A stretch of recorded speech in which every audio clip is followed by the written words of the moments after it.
Gospodarska zbornica je danes začela z napadom na dvig minimalne plače, ki smo ga v Levici izborili konec lanskega leta. Predsednica Sonja Šmuc se je zopet proslavila z izjavo, podobno tisti o bogatih revežih. Danes je rekla, da dvig minimalne plače ni bil potreben, ker naj bi trg dela v Sloveniji deloval. Pozabila pa za koga? Leta 2017 smo imeli v Sloveniji kar 50.000 ljudi, ki so po službi morali še po paket na Karitas ali pa po socialno pomoč, ker njihova plača ni dosegla niti praga tveganja revščine.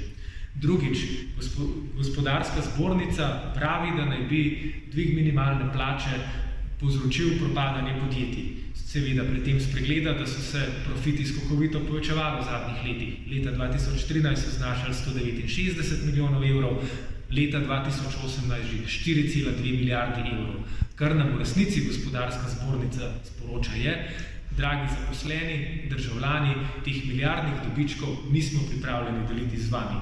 In zadnjič, gospodarsko zbornico v imenu Levice in vseh zaposlenih pozivam, naj se leta 2019 za vraga nehajo ukvarjati s tem, kako bodo zniževali plače, kako bodo zbijali minimalno plačo, ampak s tem, kako bomo plače v Sloveniji povečali. Levica se bo s tem na čelu z minimalno plačo borila do konca, če bo treba tudi na referendum.